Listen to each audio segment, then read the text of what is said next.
नमस्कार, आदाब। Crime petrol dial 100 में आप सबका स्वागत है। हमारे समाज में अक्सर महिलाओं और बच्चों को जुर्म का शिकार बनाया जाता है, लेकिन जुर्म करने वाले खासकर इन्हें ही अपना शिकार क्यों बनाते हैं? जुर्म करने के पीछे लालच, ईर्ष्या, बदला जैसे कई कारण हो सकते हैं, पर अक्सर देखा गया है कि इस रास्ते पर रखा गया पहला कदम वापसी के लगभग हर रास्ते को बंद कर देता है। जुर्म करने वाले ये लोग पैदाइशी गुनहगार नहीं होते हैं। ये लोग आपकी और हमारी तरह साधारण लोग होते हैं, लेकिन कहीं ना कहीं अपनी मंजिल की तरफ बढ़ते हुए ये एक ऐसे शॉर्टकट में फंस जाते हैं जिसका रास्ता सीधा जेल की सलाखों के पीछे जाकर खत्म होता है। अभी अभी हमने एक जगह पर एक लड़के का अपहरण और दूसरी जगह पर बहुत ही निर्दयता से मारी गई एक बुजुर्ग औरत की लाश देखी।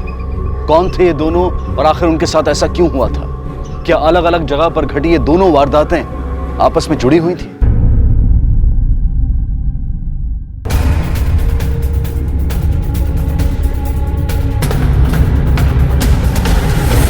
सर, विक्टिम की उंगलियों पे अंगूठी के निशान है, लेकिन अंगूठी नहीं। कहीं ऐसा तो नहीं कि हत्या लूटपाट के इरादे से की गई है? अगर लूटना ही था तो मारा क्यों? पता करना पड़ेगा कौन है। ओके सर, तब तक मैं लाश को पोस्टमार्टम के लिए भेजता हूँ।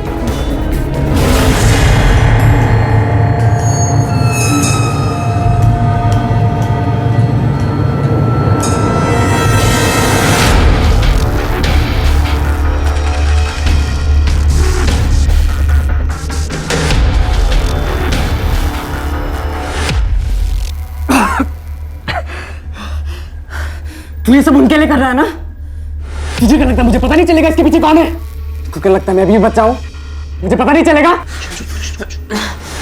आवाज नहीं चाहिए है? तुम लोग कुछ भी कर लो, मैं डरने वाला नहीं हूँ। एक बार मैं यहाँ से निकल गया ना तो मैं उसे जिंदा नहीं छोड़ूंगा। सर, जोगेश्वर में जो हमें लाश मिली थी उसकी पोस्टमार्टम रिपोर्ट। सर, इस रिपोर्ट के हिसाब से पहले उस औरत को क्लोरोफॉर्म सुंघाया गया, उसे बेहोश किया गया, उसके बाद गला घोट के उसकी हत्या कर दी गई। तो फिर किलर ने विक्टिम के चेहरे पे पत्थर क्यों मारा? इसका मतलब 100% वो विक्टिम की आइडेंटिटी छुपाना चाहता था ताकि हम उस तक पहुंच नहीं सके। टाइम ऑफ डेथ क्या है? सर, विक्टिम को 19 तारीख को शाम 6 से 7 के बीच मारा गया। इस केस से मिलती जुलती किसी भी पुलिस स्टेशन में कोई मिसिंग कंप्लेंट? नहीं सर, लेकिन सर पोस्टमार्टम रिपोर्ट में यह भी लिखा है कि उस औरत के दिल में एक पेसमेकर फिट था। पेसमेकर? राहुल, फिर इस पेसमेकर का एक सीरियल नंबर होगा जिससे हमें ये बात पता चल सकती कि किसे बेचा गया, उसका नाम क्या है। एक काम करो, इस एरिया में जितने भी हॉस्पिटल्स हैं जहाँ हार्ट सर्जरी होती है वहाँ से इस पेसमेकर की डिटेल्स निकालो। हमें पता करना पड़ेगा ये औरत कौन है, उसके घर वालों को खबर करनी पड़ेगी और शायद इस केस में हमें कोई लीड भी मिले। Okay sir.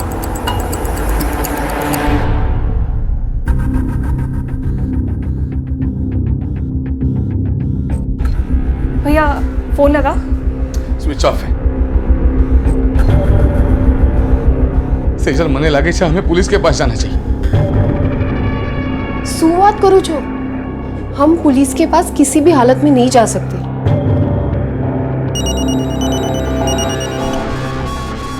हेलो,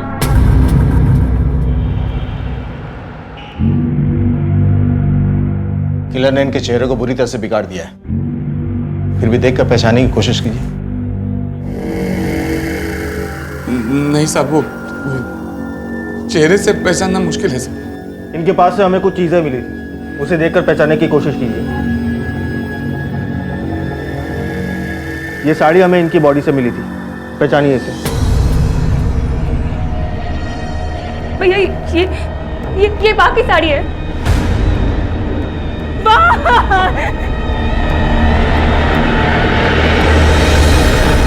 हमें आपके माँ के शरीर से एक पेसमेकर मिला जिसके जरिए हम आप लोग तक पहुंच पाए। आप लोगों से सिर्फ एक बात जाननी थी, आपकी माँ यानी राधिका जी को गायब हुए 24 घंटे से ऊपर हो चुके हैं, फिर भी आप लोगों ने FIR दर्ज नहीं करवाई, क्यों? एक्चुअली बाघ को जाके 24 नहीं है 48 घंटों से ऊपर टाइम हो गया सर। एक्चुअली 19 तारीख के शाम को 6 बजे मैं शॉप पर गया ताकि बाघ घर जाकर आराम कर सके। मिस्टर पटेल 8 बजे आने वाले हैं, उनका ऑर्डर तैयार है, लॉकर में रखा है।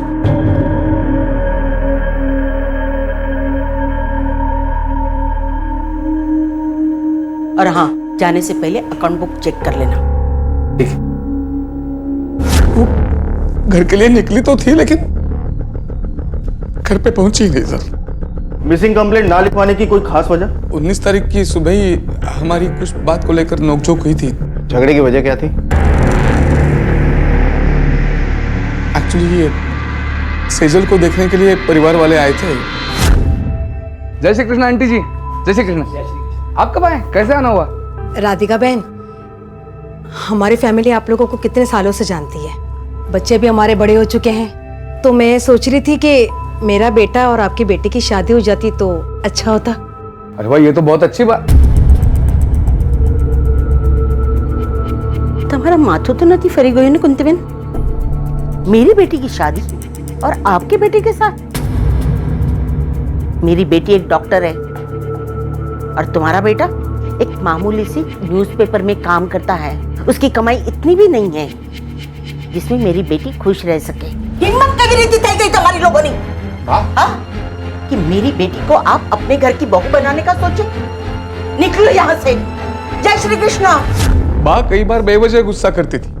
ये नवीन जो है उसके परिवार वाले हमारे पड़ोसी थे जब हम कांदिवली में रहते थे, तो इन्हीं सब बातों को लेकर बहस हो गई। अच्छा एक बात बताइए, आप लोग कहाँ रहते हैं और ये आप लोग की ज्वेलरी शॉप कहाँ है? जी सर, हम ओशिवरा में रहते हैं और हमारी शॉप हमारे घर से 15 मिनट की दूरी पर है। वो जोगेश्वरी बहराम बाग है ना, वहाँ पर। आपकी माँ ज्वेलरी शॉप से घर कैसे आती थी? जी, बा चलकर आती थी। एक्चुअली बा को दिल की बीमारी थी, तो डॉक्टर ने बोला था कि वॉक करे जितना उतना अच्छा है। अच्छा, आपके घर में कुल कितने लोग हैं? अब तो हम 3 हैं। मेरी बहन है, ये मेरी बेटी योगिता। और आपकी पत्नी? हमारा तलाक हो गया है 11 साल पहले।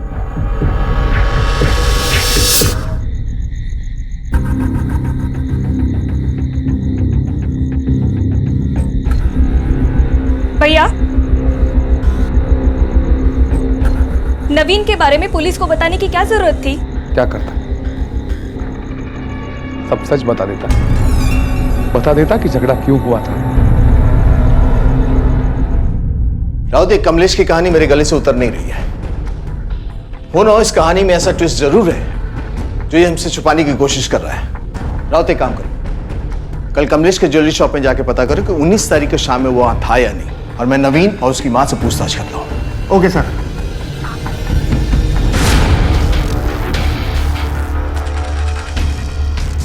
कुछ खा लो। कुछ देना ही है ना, तो सुट्टा ला के दे मुझे, सुट्टे की तलब लगी है। वाह, ये उम्र है सिगरेट पीने की। किडनैप करके लेके आया तू मुझे, महात्मा बन समझा, सिगरेट लेके आया मेरे लिए। मैं तुझे सिगरेट देने वाला नहीं। और देखो, हम यहाँ कुछ दिनों के लिए हैं, तमीज से रहो। धर्मशाला है क्या? बोला ना मुझे सुट्टा चाहिए, सुट्टा ला के दे मुझे। अगर नहीं ला रहा तो अपना खाना लेके जा तू। हाँ सर, 19 की सुबह को हम राधिका आंटी के घर गए थे और उनसे हमारी नोकझोंक भी हुई थी। और उस नोकझोंक के बाद हमारा खून खौला जरूर था, लेकिन इतना भी नहीं कि हम किसी का खून कर दें। हमने कुछ नहीं किया सर। किसने क्या किया और नहीं है तुम पता लगा ही लेंगे। तुम ये बताओ, 19 तारीख की शाम में कहाँ थे तुम? सर, मैं घर पर ही था, मुझे अपने कुछ आर्टिकल्स रेडी करने थे। साहब, राधिका कभी किसी से अच्छे से बात नहीं करती थी और इसी वजह से दुश्मन बढ़ते ही जा रहे थे उसके। इशारा किस तरफ है आपका? अब क्या बताएं साहब, उसके बच्चे भी खुश नहीं थे उससे, पैसा ही सब कुछ था उसके लिए। मुझे तो ये भी सुनने में आया था कि उसका बेटा कमलेश अपनी ही दुकान पे मामूली से तनख्वाह पे काम करता था। अब मरे हुए के बारे में आपको क्या बताएं साहब, आपको हम पे भरोसा नहीं है तो आप राधिका की बहन अंबिका से पूछ सकते हैं, वो आपको सब कुछ बताएगी। ठीक है।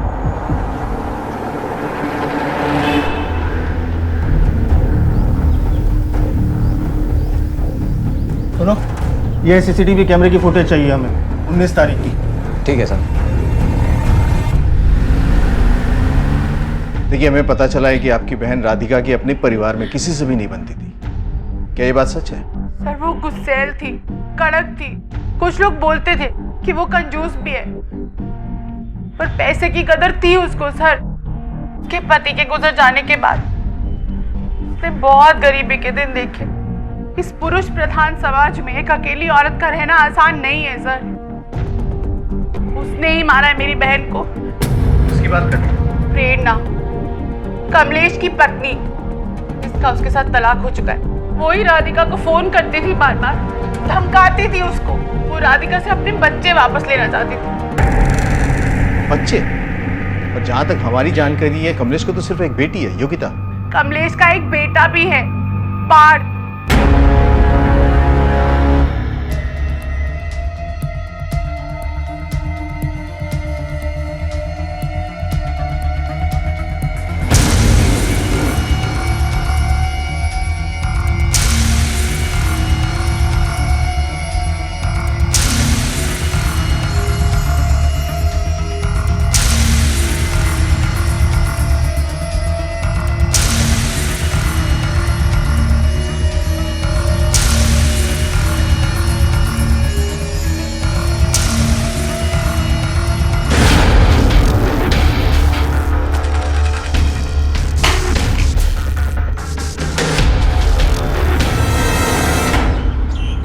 मेरे 2 बच्चे हैं सर, पार्थ और योगिता।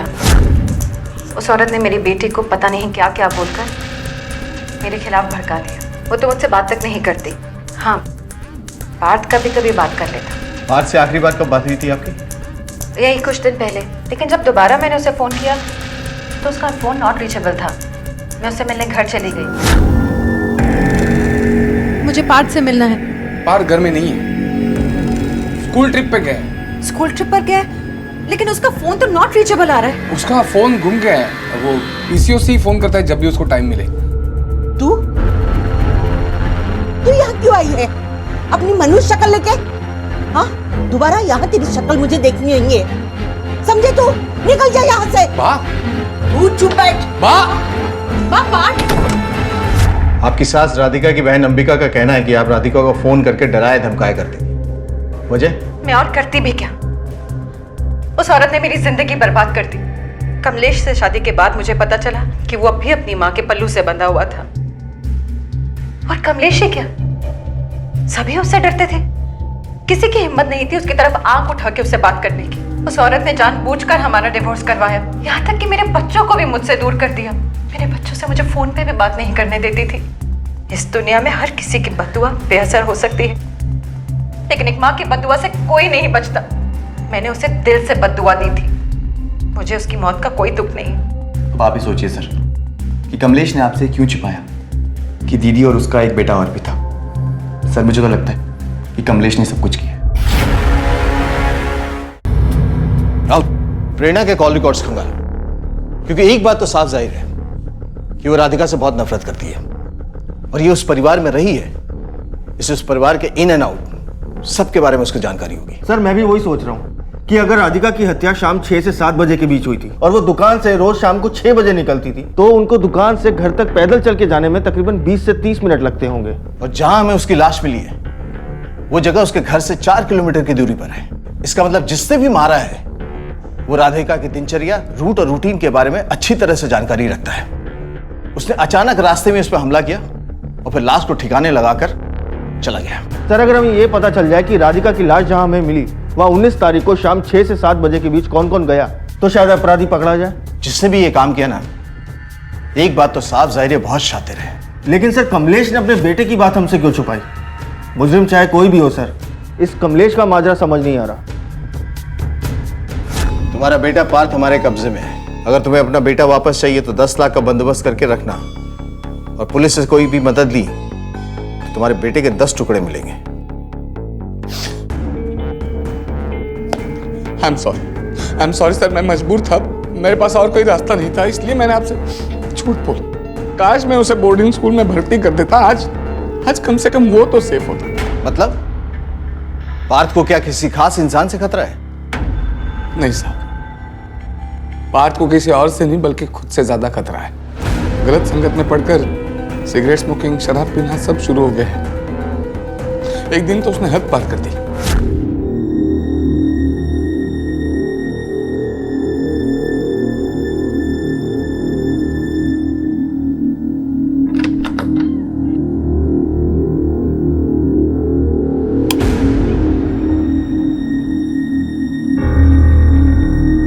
कहाँ से आ रहे हो इतनी रात को? Group studies. Group studies? Group studies कर रहे थे? ग्रुप में मिलकर शराब पी रहे थे तुम? हाँ, कुछ तो शर्म किया करो। यहाँ तक बुआ रही है शराब की। उम्र क्या है तुम्हारी? क्या हो रहा है? हाँ, क्या हो रहा है? शराब पे क्या है तू? हाँ, शराब पे क्या है? शराब पे क्या है? यही सब कॉलेज में सिखाते हैं? हाँ, चल चल। मैं समझाता हूँ। कुछ नहीं, चल तू। चल चल अंदर। खड़ा रह यहाँ। बा, ये क्या कर रही हो? बा, ये क्या? तू चुप रह। अगर पार्थ को खुद से खतरा था तो उसे अब किसने किडनैप किया? और जब ये रैंसम की बात आपने माँ राधिका को बताई होगी, उन्होंने तो पैसे दे दिए होंगे, क्योंकि 10 लाख रुपए की रकम उनके लिए कोई बड़ी बात नहीं है। बड़ी छोटी बात तो तब होती है साहब जब कोई किसी को अपना माने। बा, मुझे आपसे थोड़ी बात करनी है अभी। मेरा योगा का टाइम है, बाद में बात करते। भाई यहाँ पे इतनी टेंशन चल रही है, आप योगा कर रही हो, मेरी बात तो सुनो। मैंने आज छोकरा पर बिल्कुल विश्वास नहीं किया। क्या पता खुद की किडनैपिंग खुद ही प्लानिंग की होगी। मैंने उसका पॉकेट मनी जो बंद किया है। वाह, तुम ही सोचो, जब हम इतने अमीर हैं तो उसने सिर्फ 10 लाख क्यों मांगे? करोड़ों मांग सकता था। कमलेश, मैं सोने का बिजनेस करती हूँ कि इस बात में कितने कैरेट का दम है ये बहुत अच्छी तरह से जानती हूँ। अगर कुछ दिनों में वो वापस नहीं आया तो हम पुलिस की मदद लेंगे। तो क्या राधिका जी का शक सही नहीं हो सकता? नहीं सर, पार्थ गलत संगत में जरूर है, लेकिन वो इतना नहीं कर सकता। और ये लेटर कैसे पहुंचा आप तक? वो एक कुरियर आया था दुकान में। सर मैंने प्रेरणा के कॉल लोकेशन को चेक किया। जिस वक्त राधिका का कत्ल हुआ था उस वक्त तो अपने घर पर ही थी, और सर उसका कॉल रिकॉर्ड भी पूरी तरह क्लीन है। राउत, कई बार जो होता है ना वो दिखता नहीं है, और जो दिखता है वो होता नहीं है। कहीं ऐसा तो नहीं कि प्रेरणा ने किसी किलर को हायर किया हो? सर अगर कोई प्रोफेशनल किलर का एंगल होता तो उसका नंबर प्रेरणा के कॉल रिकॉर्ड्स में जरूर होता, लेकिन प्रेरणा के कॉल रिकॉर्ड्स पूरी तरह क्लीन है। तो फिर ऐसा हो सकता है कि सच में पार्थ की किडनैपिंग हुई है और राधिका का खून इससे जुड़ा हुआ, या फिर ये दोनों ही केसेस इंडिपेंडेंट है जिसका आपस में कोई लेना देना नहीं है। लेकिन एक बात से इनकार नहीं किया जा सकता कि कमलेश को 10 लाख रुपए की जरूरत थी, उसने राधिका से मांगा और राधिका ने मना कर दिया। कहीं ऐसा तो नहीं कि कमलेश ने ही अपनी मां को मारा? लेकिन सर मैंने दुकान के सीसीटीवी कैमरे की फुटेज चेक की थी। जिस वक्त राधिका जी का कत्ल हुआ यानी 19 तारीख को शाम 6 से 7 बजे के आसपास, उस दिन पूरा टाइम कमलेश अपनी दुकान पर ही था। वो अपनी दुकान से कहीं गया ही नहीं। और अगर एक बार को हम ये एज्यूम कर भी लें कि उसने किसी प्रोफेशनल किलर को हायर किया था, तो भी उसने उसको कॉन्टैक्ट करने के लिए अपना फ़ोन इस्तेमाल क्यों नहीं किया? वो काम में इतना बिजी था कि उसने फ़ोन की तरफ देखा तक नहीं। मैंने सीसीटीवी कैमरे की फुटेज 2 बार चेक की सर। राउत, एक काम करो, कमलेश के कॉल रिकॉर्ड्स को खंगालो, शायद वहां हमें कुछ मिले। Yes sir. अच्छा एक बात बताइए, जब हम इसे यूज़ करते हैं तो किस मात्रा तक इस्तेमाल कर सकते हैं? अरे ऐसी कोई बात नहीं है, मेरे घर में एक बच्चा है, एक कुत्ता है, कुत्ता बड़ा शैतान, तो मैं एक कुत्ते के लिए पूछ रहा था। सर जब आप इसको यूज़ करेंगे तो ध्यान रखना आपका बच्चा वहाँ पर ना हो, क्योंकि ये बहुत पावरफुल चीज़ है। अगर उसने इसको ज़्यादा मात्रा में सूंघ लिया तो उसके लिए खतरनाक हो सकता है। थैंक यू, आपके पैसे।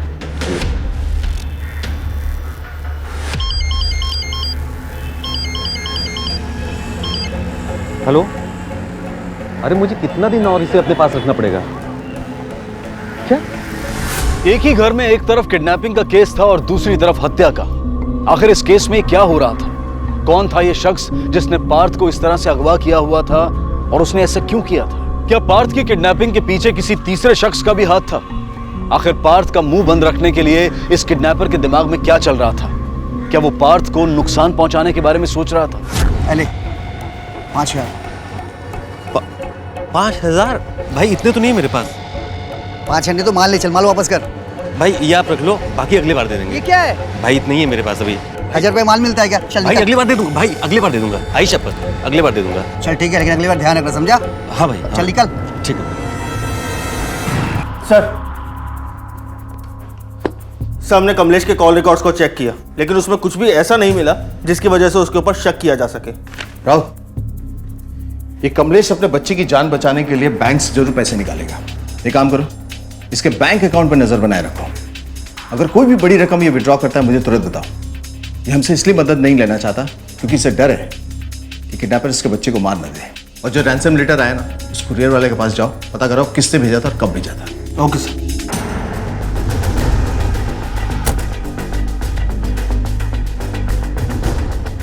सुनिए, ये पार्सल किसने भेजा बता सकते हैं? सर ये पंकज मालू के नाम से डिलीवर किया गया है। पंकज मालू? जी सर। ठीक है, इस पंकज मालू ने जिस दिन ये भेजा था उस दिन की सीसीटीवी फुटेज चाहिए मुझे। सर सीसीटीवी तो वर्किंग में नहीं है, इसलिए मैं सीसीटीवी फुटेज तो नहीं दे सकता। ठीक है, उसका कुछ हुलिया तो याद होगा, उसका कद काठी, वो कैसा दिखता था? सर यहाँ तो बहुत सारे लोग आते हैं, किसी का चेहरा पहचानना तो बहुत मुश्किल होगा सर मेरे लिए। मुझे इस आदमी की सारी डिटेल चाहिए, इसका नाम, पता, एड्रेस सब चाहिए मुझे। जी सर, मैं 1 मिनट में देता हूँ। ठीक है सर। कुरियर करने वाले ने जो डिटेल्स लिखवाई थी वो फेक निकली। राउत, पार्थ का सिम कार्ड और मोबाइल का IMEI नंबर कंटिन्यूसली ट्रेस पर रखो। अगर 1 मिनट के लिए फोन ऑन होता है ना तो उसकी एग्जैक्ट लोकेशन हमें पता चलनी चाहिए। और ये भी पता करो कि लास्ट टाइम उसका मोबाइल कहाँ ऑन हुआ था और कब ऑन हुआ। Okay sir.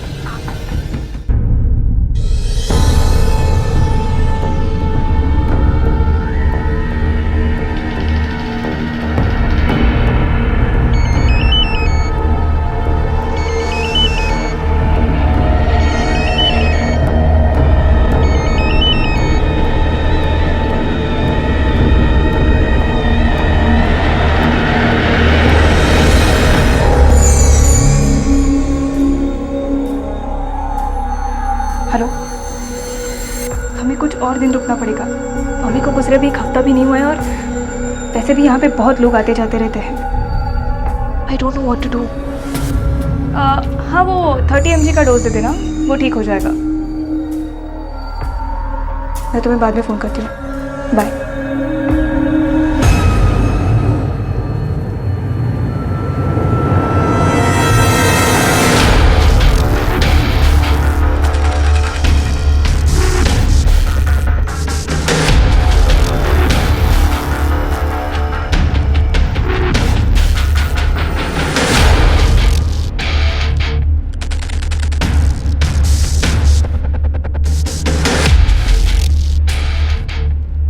उठो, कुछ खा लो।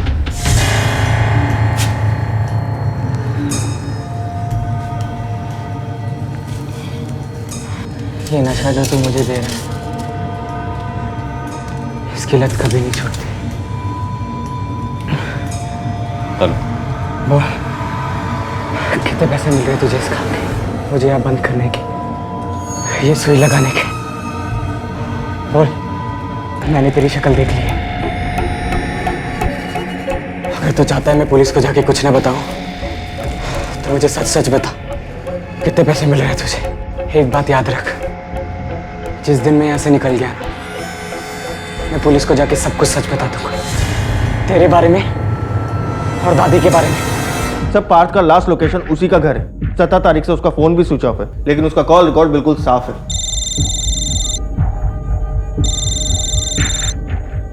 हेलो, हाँ, ओके सर, पार्थ का फोन ले लिया। कहाँ?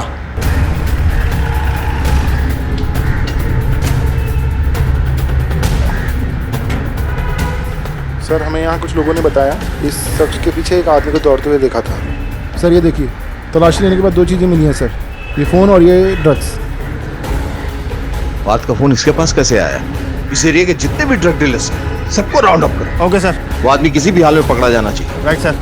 बॉडी को पोस्टमार्टम के लिए भेज दो। पार्थ के अपहरणकर्ता ने पार्थ को एक बंद कमरे में कैद करके रखा था, जहां उसने पार्थ के हाथ पैर बहुत मजबूती से बांधे थे। तो आखिर उस अपहरणकर्ता की हत्या कैसे हुई? क्या पार्थ का इस हत्या से कोई लेना देना था? आखिर इस पूरी वारदात की असलियत क्या थी? क्या पार्थ इस जंगल से भाग निकला था? आखिर पार्थ कहां था और किस हाल में था? अब पुलिस उस शख्स की तलाश में जुट गई जिसे लोगों ने मौका वारदात से भागते हुए देखा था। जो कुछ भी पुलिस को चश्मदीद गवाहों से पता चला था, उसकी बिना पर पुलिस ने उस इलाके के सभी पुराने अपराधियों से पूछताछ शुरू की।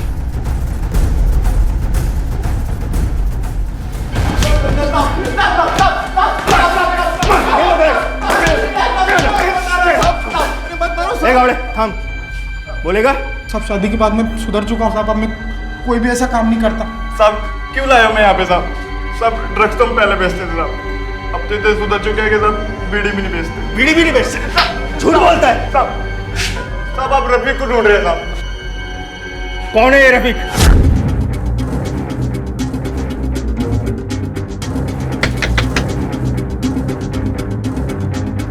रफीक किधर है?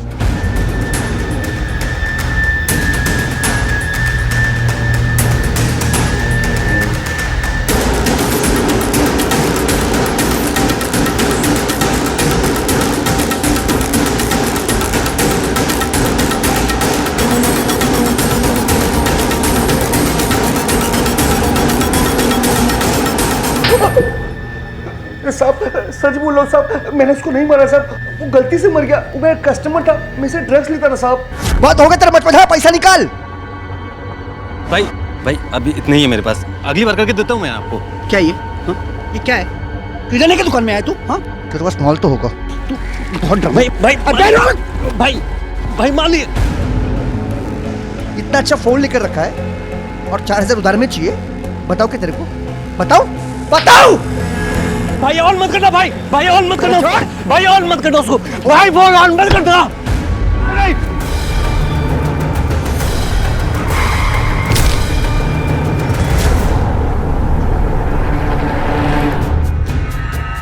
इसे पहचानते हो? सर ये तो हिरेन है, हमारी दुकान में बहुत साल पहले काम करता था। लेकिन सर पार्थ का फोन इसके पास कहां से आया? वो तो हम पता लगा लेंगे। इसका कोई कांटेक्ट नंबर है? कांटेक्ट नंबर तो नहीं है सर।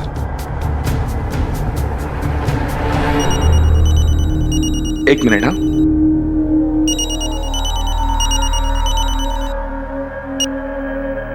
हेलो,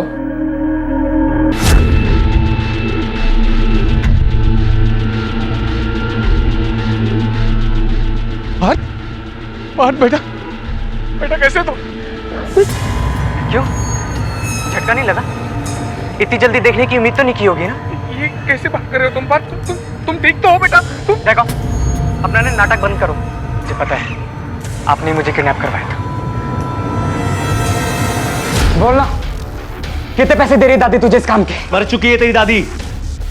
किसके खिलाफ कंप्लेंट करेगा तू? अपने बाप के? क्यों शांत क्यों हो गया? बाप के खिलाफ कंप्लेंट नहीं करेगा? ये सारा गेम तेरे बाप का है। मैं तू सिर्फ प्यादे प्यादे। सॉरी बेटा, मुझे माफ कर। लेकिन बेटा मुझे पैसों की बहुत जरूरत थी, तुम समझो। पैसे? ऐसे भी क्या पैसों की जरूरत आ पड़ी आपको? पता है क्या क्या झेला मैंने इतने दिनों में? अगर आपको दादी से पैसे निकालने की इतनी जरूरत थी तो मुझे बोलते, मैं भी आपके प्लान में शामिल हो जाता। बस अपना ये अपने नाटक करना बंद करो। आप चाहते हो ना मैं अपना मुंह बंद रखूं? लाओ पैसे, अपना एटीएम निकालो। एटीएम? हाँ एटीएम।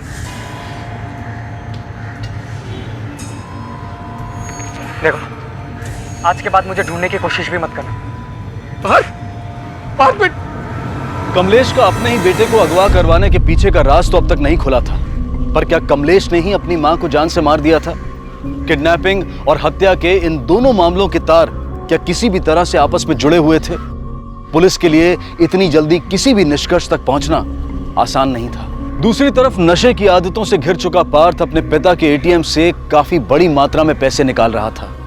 पुलिस के लिए अब इस केस में बहुत जल्द किसी बड़े सुराग को तलाशना बहुत जरूरी हो गया था।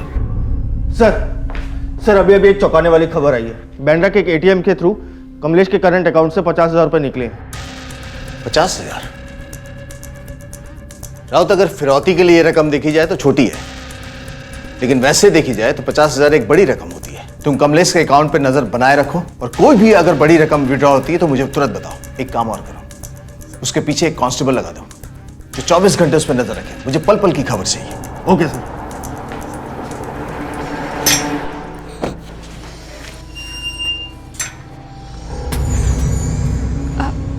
अरे भैया, आज आप शॉप पे नहीं गए?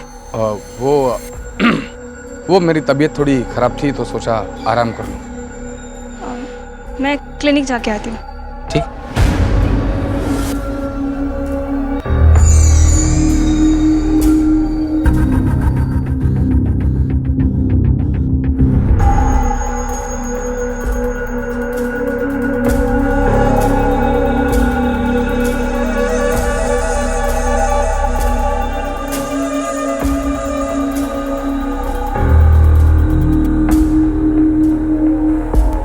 Hello sir.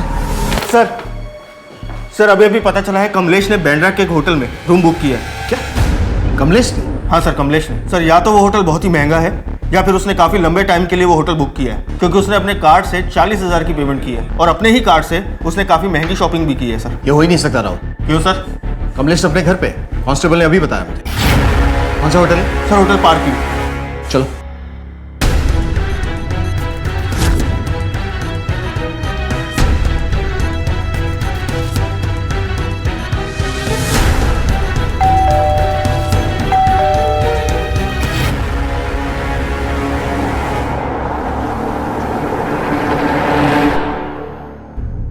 तुम्हारी दादी ने फिरौती की रकम नहीं दी तो इसका मतलब ये नहीं है कि वो तुमसे प्यार नहीं करती, और ये कोई वजह नहीं है घर वापस नहीं जाने की। अच्छा एक बात बताओ, तुम किडनैपर के चंगुल से छूटे कैसे? एक दिन जब मेरी आंख खुली तो वो किडनैपर वहां पे नहीं आया था। ड्रग का असर भी काफी कम था सर।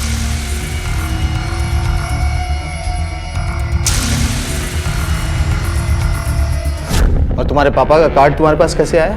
सर कार्ड पापा ने ही मुझे दिया था।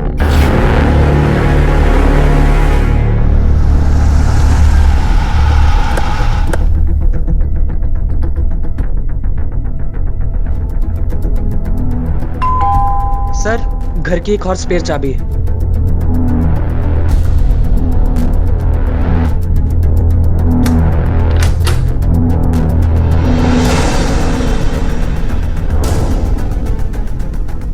कमलेश! कमलेश! पापा! कमलेश! पापा!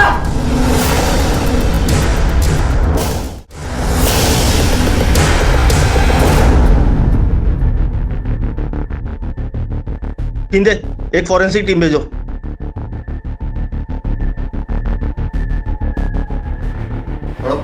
मैं जिंदगी में हमेशा असफल रहा हूं।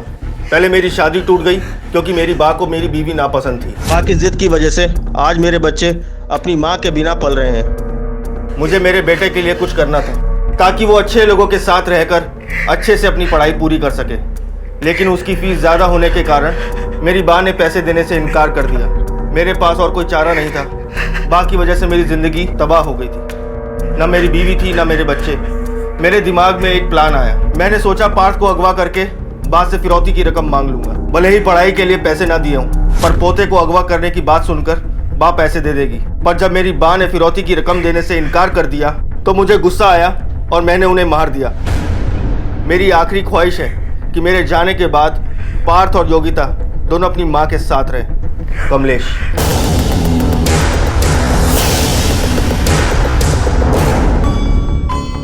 पता नहीं पापा ने ऐसा क्यों किया। वो दादी को नहीं मार सकते सर। हमारी बात हुई थी, उन्होंने जो भी किया वो हमारे लिए किया, मेरे लिए किया। वो किसी का खून नहीं कर सकते सर। राउत बाहर निकलो। Okay sir. पार्थ आओ। आप भी हाँ बेटी, आपसे बात करनी है।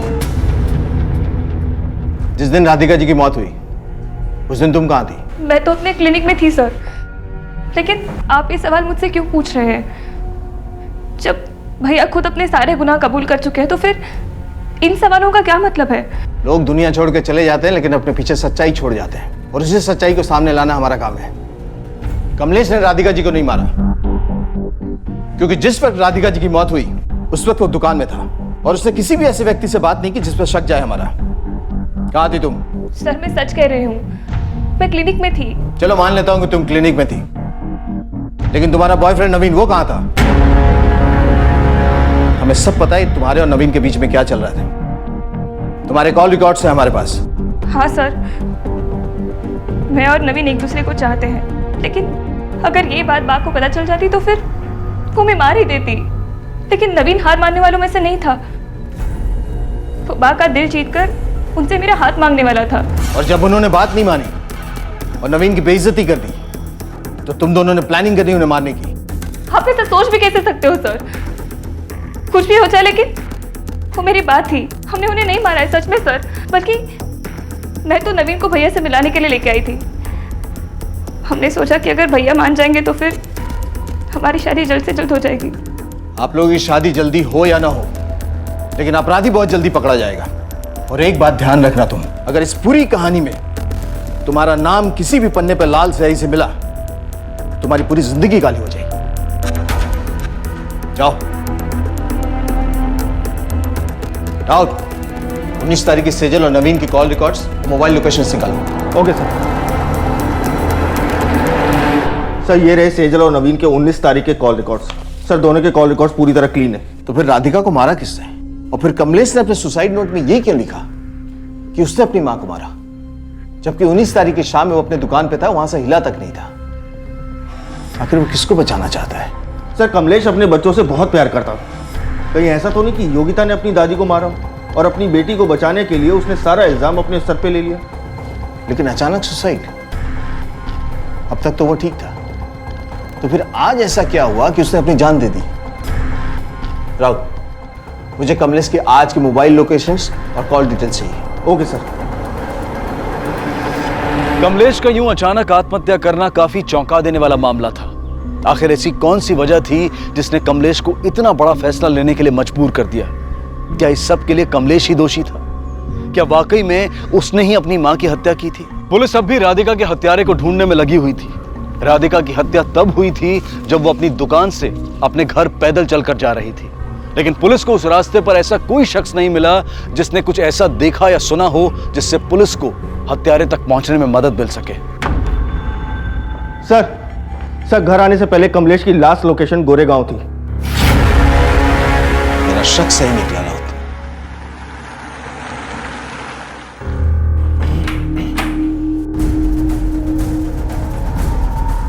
लेके चलो इन्हें। सब आपको गलत फहमी हुई है, मैंने राधिका को नहीं मारा। मैं बेकसूर हूं सर, मैंने कुछ नहीं किया। तो सुबह 3 बजे तू वहां क्या कर रहा था जहां पे राधिका जी की लाश मिली?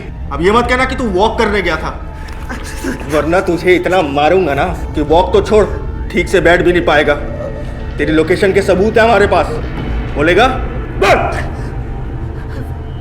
सर प्लान मेरा नहीं था सर। किसका प्लान था फिर? सब मेरा ही प्लान था। मुझे मेरा बेटा वापस चाहिए था। मुझे पता चल चुका था कि पार्थ किडनैप हो गया है, पर राधिका उसके रैंसम के पैसे नहीं दे रही थी। पार्थ को किसी ने किडनैप कर लिया है। क्या? ये कब हुआ? वो सब छोड़ो तुम, उसे वापस लाने के बारे में सोचो कुछ। और वैसे भी दादी ने साफ साफ मना कर दिया पैसे देने के लिए। तुम कुछ कर सकती हो? उस औरत ने मेरी जिंदगी बर्बाद कर दी थी। अब अपने बेटे की जिंदगी बर्बाद होते हुए मैं नहीं देख सकती थी, इसलिए मैंने उनको मारने का प्लान बना लिया। बा वो 2 मिनट बात कर। हम दोनों ने अपना फोन घर पे ही छोड़ दिया था ताकि हमारी लोकेशन ट्रेस ना हो पाए।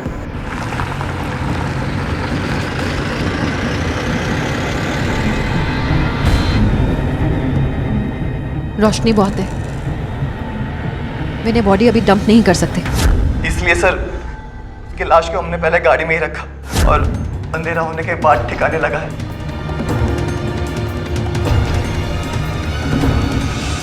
सबसे पहले हमने उसके सारे गहने निकाल लिए ताकि मामला लूटपाट का लगे, और उसके बाद एक बड़े से पत्थर से उसका मुंह कुचल दिया।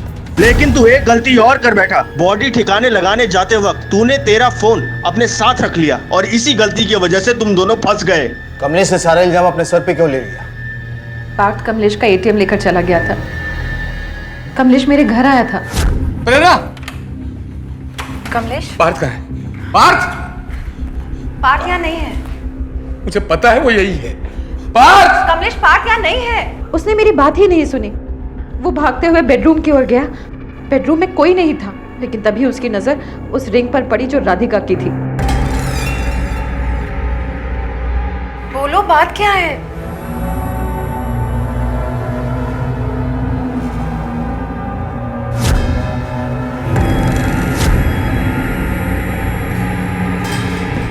ये क्या है प्रेरणा?